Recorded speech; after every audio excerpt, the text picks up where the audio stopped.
എന്താടി മരുമകളോട് പെട്ടെന്നൊരു സ്നേഹം പൊട്ടി മുളച്ചത്? അവളെ ഞാനൊന്ന് മനസ്സറിഞ്ഞ് സ്നേഹിക്കട്ടെ കൃഷ്ണൻകുട്ടി ചേട്ടാ. ഇപ്പൊ അവളുടെ മുഖത്തെ സന്തോഷം കണ്ടില്ലേ?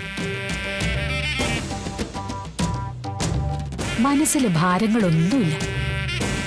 ഈ മുഖം മനസ്സിലുണ്ടെങ്കിലേ അവള് പൊട്ടിക്കരയുന്നത് കാണുമ്പോ ശരിക്കൊന്ന് ആസ്വദിക്കാൻ പറ്റൂ.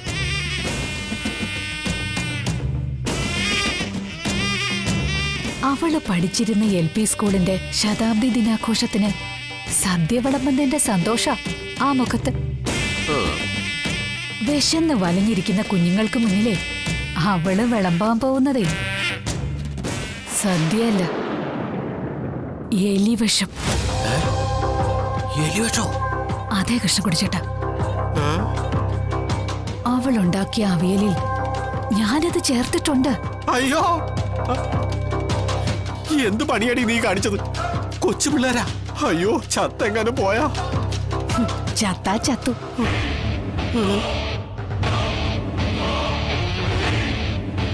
അവള് കെട്ടിയവനോട് പറഞ്ഞെന്താന്നറിയോ? അവള് പണിയെടുക്കുന്നതിന്ന് 10ന്റെ പൈസ ഇനി നമ്മളെ ഉണ്ണിക്കത്തില്ലെന്ന്. എന്നെയും കൃഷ്ണൻകുട്ടി ചേട്ടനെയും എങ്ങനെയെങ്കിലും ഇവിടുന്ന് അടിച്ചു പുറത്താക്കണമെന്ന്.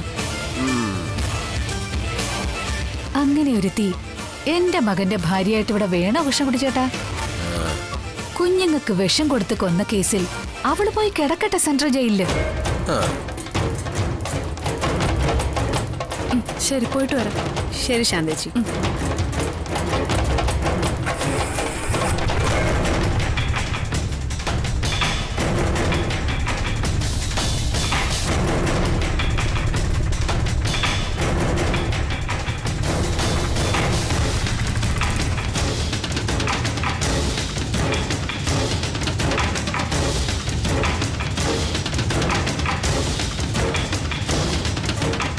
എന്നാലും വിജയേ ഒന്ന് പോ. ഒരെന്നാലും ഇല്ല. കൃഷ്ണൻകുട്ടി ചേട്ടൻ ധൈര്യമായിട്ടിരിക്കും. അയ്യോ,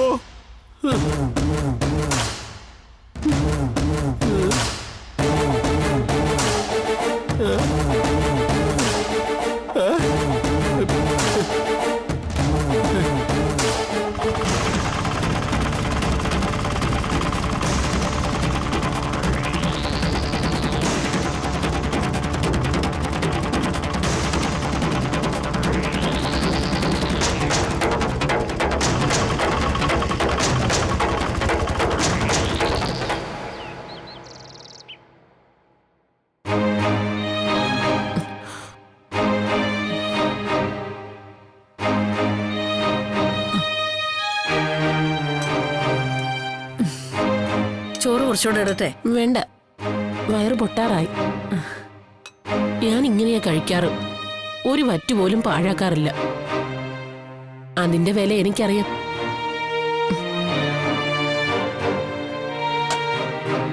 അയ്യോ വേണ്ട, എല്ലാം ഞാൻ എടുത്തോളാം. വേണ്ട കുഞ്ഞെ, ഞാൻ ഈ ഹോട്ടലിൽ പണം തന്ന് കഴിക്കാൻ വന്നതല്ലല്ലോ. അല്ലെങ്കിലും സ്വന്തം എച്ചിലെടുക്കേണ്ടത് അവനവൻ തന്നെയാ. അല്ല, ഞാൻ കുഞ്ഞെന്ന് വിളിക്കുന്നത് വിരോധമൊന്നും ഇല്ലല്ലോ അല്ലേ? ഞാൻ കുഞ്ഞിനേക്കാൾ പ്രായത്തിൽ മൂത്തതാ. മൂത്തതാണെങ്കിലും ഇളയതാണെങ്കിലും ഇവിടെ എല്ലാരും എന്നെ ശാരദാമ്മന്നാ വിളിക്കുക. ഞാൻ എന്തായാലും അങ്ങനെ വിളിക്കില്ല. പ്രായത്തിൽ കുറഞ്ഞവരെ എങ്ങനെ അമ്മാന്ന് വിളിക്കുക? നിങ്ങൾക്ക് എന്നെ എന്ത് വേണമെങ്കിലും വിളിക്കാം.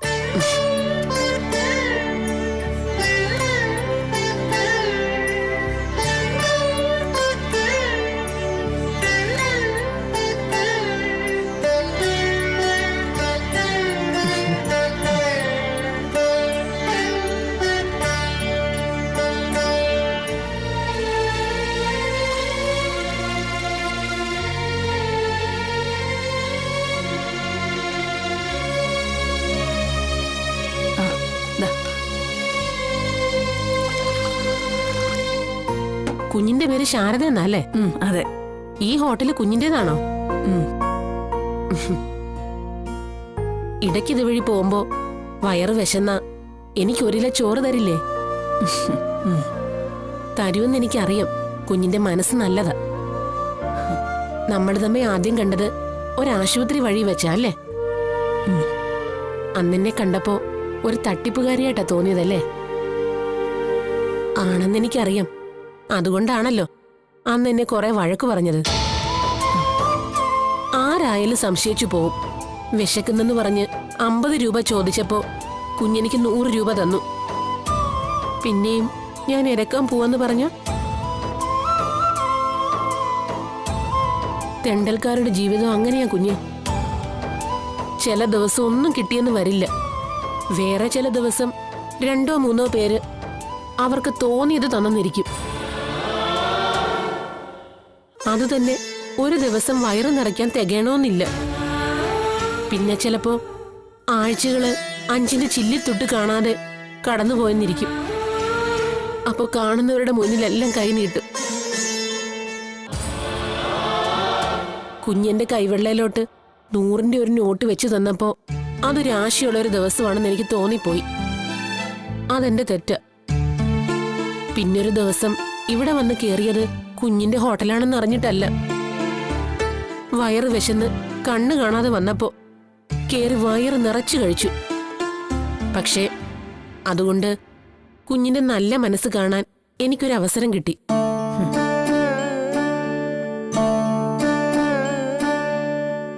തട്ടിപ്പുകാരിയാണെന്ന് സംശയം തോന്നിയിട്ടും കഴിച്ച കാശിന്റെ പേരില് ജോലിയൊന്നും ചെയ്യിക്കാതെ എന്നെ വെറുതെ വിട്ടില്ലേ? നിങ്ങൾക്ക് എന്തെങ്കിലും ജോലി എടുത്ത് ജീവിച്ചൂടെ? ജോലി പറഞ്ഞത് ശരിയാ. ലോട്ടറി ടിക്കറ്റ് വിറ്റിട്ടും അച്ചാർ വിറ്റിട്ടും ഒക്കെ ഒരുപാട് പേര് ജീവിക്കുന്നുണ്ട്. ആരോഗ്യം ഉണ്ടെങ്കിലും ഈ പണിയൊന്നും അറിയാത്തവരും ഈ ഭൂമുഖത്ത് ജീവിച്ചിരിപ്പുണ്ട്. ഇതൊക്കെ എങ്ങനെയാ ചെയ്യണ്ടേ? ഇതിനൊക്കെ വേണ്ടി എന്ത് ചെയ്യണമെന്ന് അറിയാത്തവര്. അങ്ങനെ പറഞ്ഞ ഇന്നീ ഭൂമിയില് പെട്ടെന്ന് പൊട്ടിമുളച്ചതാണോന്ന് കുഞ്ഞെന്നോട് ചോദിച്ചെന്ന് വരും അല്ലേ? അപ്പൊ നിങ്ങൾ അനാഥയാണോ? അനാഥരെന്ന് പറഞ്ഞ 2 വിധത്തിലുണ്ട്. ജന്മം കൊണ്ടും വിധി കൊണ്ടും. ഞാൻ 2ാമത്തെ കൂട്ടത്തിൽപ്പെട്ടതാ. എനിക്കെല്ലാരും ഉണ്ടായിരുന്നു. ഭർത്താവും മക്കളും മരുമക്കളും കൊച്ചുമക്കളും എല്ലാരും. വലിയൊരു കൂട്ടുകുടുംബം. അപ്പോ അവരൊക്കെ എവിടെ ഇപ്പം? പോയി. എല്ലാവരും പോയി. കൊച്ചുമകന്റെ നൂലുകെട്ടിന് വീട്ടിലെത്തിയതായിരുന്നു എല്ലാവരും. മലയടിവാരത്തുള്ള വലിയൊരു തറവാട് വീട്. കളിയും ചിരിയും എല്ലാം കഴിഞ്ഞ് വീടുറങ്ങിയപ്പോ ഒരു ഉരുള് വന്ന് വിഴുങ്ങി. പാതി ജീവനുമായി എന്നെ മാത്രം ബാക്കി വെച്ചു. എന്തിനാണോ എന്തോ. കൊച്ചുമക്കളുടെ അടക്ക ശരീരത്തിനു വേണ്ടി JCBയും രക്ഷാപ്രവർത്തകരും മണ്ണുകുത്തി മാന്തുമ്പോ ചെളി പിടിച്ച വസ്ത്രമായിട്ട് ഞാനവിടെ കുത്തിയിരുന്നു.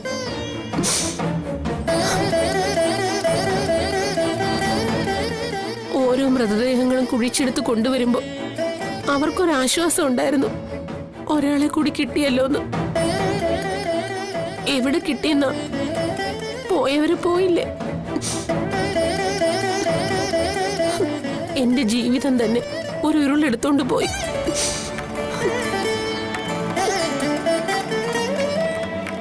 ഇനി അവിടെ അവശേഷിച്ചിരിക്കുന്നത് കുറച്ച് ചെളിയും മണലും പാറക്കഷ്ണങ്ങളും മാത്രമാ.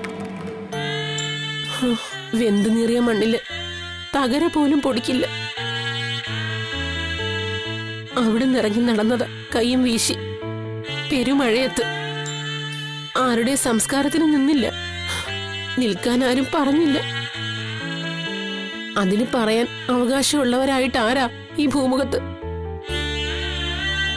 ജീവിക്കണമെന്നോ തൊഴിൽ ചെയ്യണമെന്നോ ഒന്നും ഒരാഗ്രഹം ഉണ്ടായിരുന്നില്ല. എന്തിനു വേണ്ടിയാ? ആർക്ക് വേണ്ടിയാ? അപ്പോഴും ആത്മഹത്യ ചെയ്യാൻ ധൈര്യമില്ല. അപ്പോഴും ജീവിക്കണമെങ്കിൽ വയറു പുലരണമല്ലോ. അതിനു വേണ്ടിയാ ഓരോരുത്തരുടെ മുമ്പിൽ കൈ നീട്ടുന്നത്.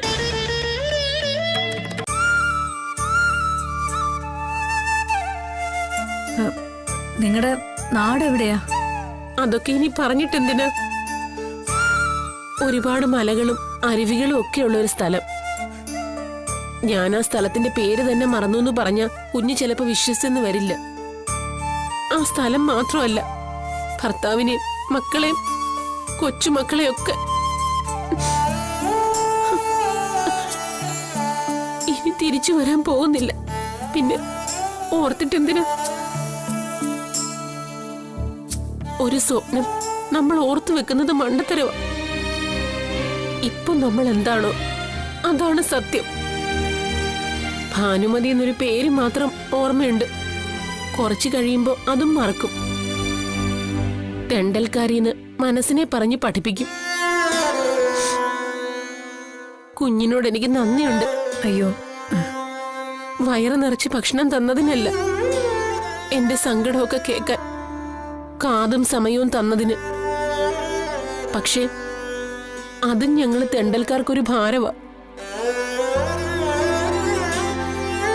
വയറ് വിശന്ന് ആരാനും മുന്നിൽ കൈ നീട്ടുമ്പോ ഓർമ്മകൾ ഇല്ലാതിരിക്കുന്നതാ നല്ലത്. അല്ലെങ്കിൽ മാനാഭിമാനങ്ങള് തലപൊക്കും. അപ്പോ പോട്ടെ കുഞ്ഞെ.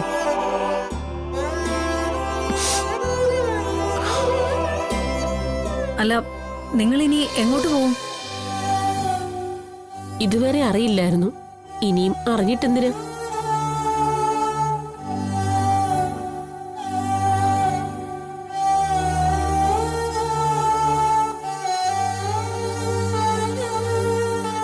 അതെ, ഭാനുമതി അമ്മേ,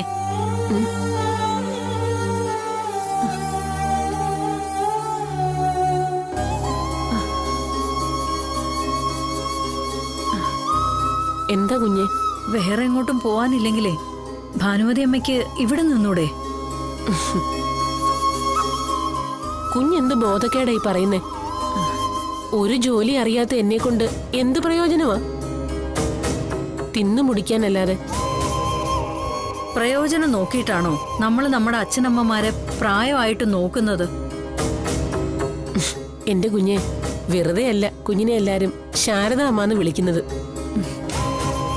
പ്രായത്തിന് ഇളയതാണെങ്കിലും ഞാനും ഇനി കുഞ്ഞിനെ അങ്ങനെ വിളിക്കൂ. ഈ പ്രായത്തിലും ഞങ്ങളെക്കാളും വിവരവും ബോധവും ഒക്കെ ഉണ്ട്. ആ മലയാടിവാരത്തൊന്ന് പോന്നേ പിന്നെ ആദ്യമായിട്ടാ ഒരാൾ എന്നെ പേരെടുത്ത് വിളിക്കുന്നത്. എടി, നീ, ശവം, പിശാശ്, വൃത്തികെട്ട ജന്തു, പിന്നെ ചിലപ്പോ ചില തെറികളും. അയ്യോ, ഇതൊക്കെയാ കൈ നീട്ടുമ്പോ അവർക്ക് കൈമുടക്കില്ലെങ്കിലും കേൾക്കാൻ പറ്റുന്നത്. അങ്ങനെയൊന്നുമില്ല. ഇനി ഇത് ഭാനുമതി അമ്മ തന്നെയാ. ശാരദാമ്മയ്ക്കും കുടുംബത്തിനും മാത്രമല്ല, ഈ കുടുംബശ്രീ ഹോട്ടലിനും. ശാരദാമ്മേ, പൊന്നുപോലുള്ള ഈ കവളത്ത് ഈ തെണ്ടൽക്കാരി ഒരു ഉമ്മ വെച്ചോട്ടെ. മണ്ണിനടിയിൽപ്പെട്ട എന്റെ മക്കള് എഴുന്നേറ്റ് വന്നതാണെന്ന് കരുതിയിട്ട്.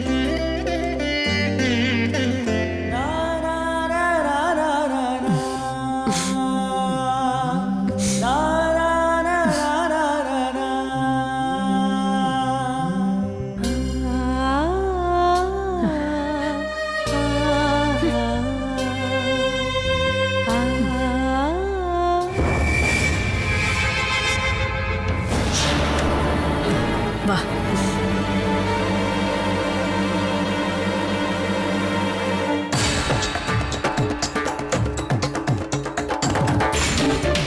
അമ്മേ, അമ്മേ, അമ്മേ. എന്തടി? എനിക്കുള്ള ചോറും കറിയൊക്കെ എവിടെ? നീയല്ലേ കുറച്ചു മുമ്പേ വേണ്ടാന്ന് പറഞ്ഞത്? വേണ്ടാന്ന് പറഞ്ഞ വേണ്ടാന്നാണോ അതിന്റെ അർത്ഥം? കുറച്ചു കഴിഞ്ഞ് കഴിക്കാന്നല്ലേ? ഓ, അതിനങ്ങനെ ഒരു അർത്ഥം ഉണ്ടായിരുന്നല്ലേ? എനിക്കിപ്പോ കഴിക്കാൻ എന്തെങ്കിലും കിട്ടുമോ ഇല്ലയോ? നിനക്ക് കഴിക്കാൻ എന്തെങ്കിലും അല്ല, ദാ ഇവിടെ വയ്ക്കുന്നതിൽ ഒരു പങ്ക് ദാ ഇതിൽ ഇരിപ്പുണ്ട്. എന്താ കഴിക്കുന്നില്ലേ നീ? വലിയ വിശപ്പാന്നൊക്കെ പറഞ്ഞിട്ട് എന്നെ കഴിപ്പിക്കണമെന്നില്ല ആരും. വേറെ ആൾക്കാരുണ്ടല്ലോ വാരി കൂട്ടാനും കെട്ടിപ്പിടിക്കാനും ഒക്കെ. ശ്യാമേ, എന്താടി നിനക്ക്? എനിക്കൊന്നുമില്ല. ശ്യാമേ, ഡീ ശ്യാമേ, കഴിക്കടി.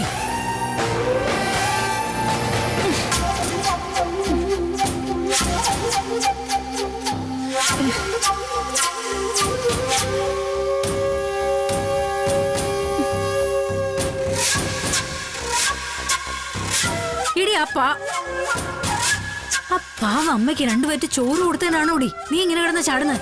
ആണെന്ന് തന്നെ വെച്ചോ. അവരാരാണെന്ന് വെച്ചാ അമ്മ ഇങ്ങനെ മടി വെച്ചേക്കുന്നേ? പതുക്കെ. തട്ടിപ്പുകാരിയാണെന്ന് അമ്മയ്ക്ക് തന്നെ സംശയം ഉണ്ടെന്നല്ലേ അമ്മ പറഞ്ഞത്?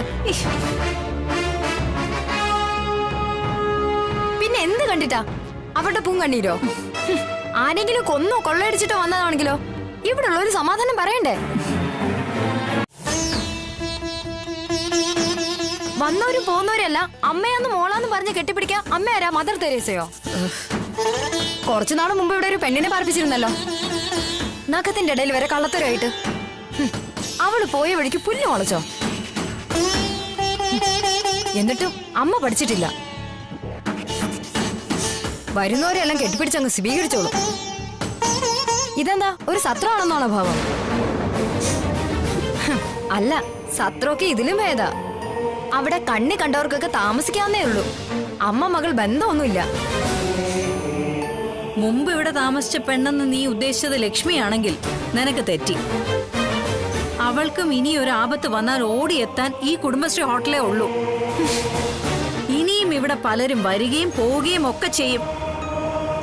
അതെ, ശാരദയോടുള്ള വിശ്വാസം കൊണ്ടാ. ആ വിശ്വാസത്തിന് കാരണം ശാരദയുടെ കണ്ണീരിലും ചോരയിലും വിയർപ്പിലും കെട്ടിപ്പൊക്കിയ ഈ കുടുംബശ്രീയുടെ അടിത്തറയില. അത് കെട്ടിയുയർത്താൻ എന്റെ ശാരിക മോളുടെ ഒഴികെ ആരുടെയും സഹായം ശാരദയ്ക്ക് ഉണ്ടായിരുന്നില്ല. അതുകൊണ്ടേ എന്റെ പൊന്നു കുഞ്ഞ്, അമ്മയെ ഉപദേശിച്ച് നേരെയാക്കാവുന്നുള്ള വെള്ളം അങ്ങ് വാങ്ങി വെച്ചേരെ. പിന്നെ നീ പറഞ്ഞല്ലോ അമ്മ മകൾ ബന്ധമെന്നൊക്കെ. അതിനെ രക്തബന്ധമൊന്നും വേണോന്നില്ലടി. രക്തബന്ധം ഉണ്ടായത് കൊണ്ട് ഹൃദയബന്ധം ഉണ്ടാവണമെന്നുമില്ല. പിന്നെ കള്ളനോ കൊള്ളക്കാരനോ ആണോ എന്നുള്ള പ്രശ്നം അത് കയറി വരുന്നവർക്ക് മാത്രമല്ല, നൊന്ത് പ്രസവിച്ച മക്കൾക്കും ആവാം. അപ്പൊ പിന്നെ എന്ത് ചെയ്യും? ചുമക്കും, അത്ര തന്നെ. എന്റെ കുഞ്ഞെ, ഭാരിച്ച കാര്യങ്ങളൊന്നും അന്വേഷിക്കാതെ ചോറെടുത്ത് കഴിക്കാൻ നോക്ക്, കേട്ടോ?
തള്ളക്കെതിരെ കൊലക്കേസിന് പരാതി കൊടുത്തിട്ടല്ലേ നീ അമ്മയുടെ പക്ഷത്തേക്ക് കൂറുമാറിയത്? അമ്മയും പിന്നിൽ നിന്ന് കുത്തി ജയിലിലാക്കി. ഓടി ഇങ്ങോട്ട്.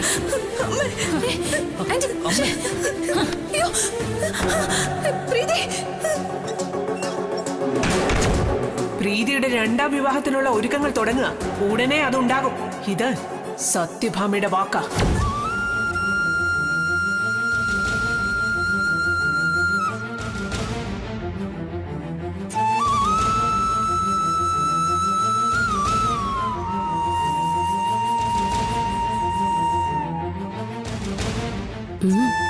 എന്താ എന്റെ കുഞ്ഞ്?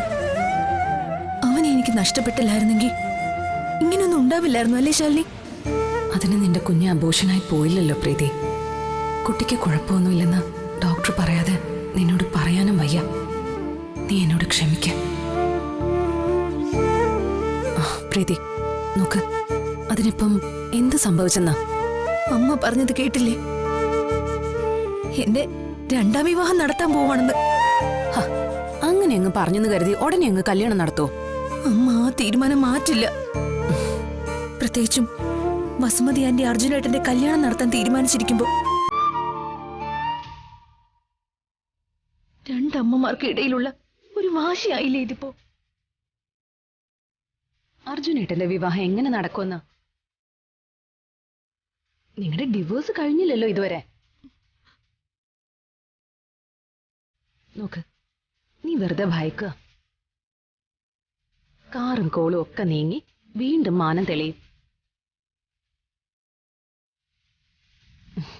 ഈ ജന്മമേ അർജുനേട്ടൻ പ്രീതിക്കുള്ളതാ.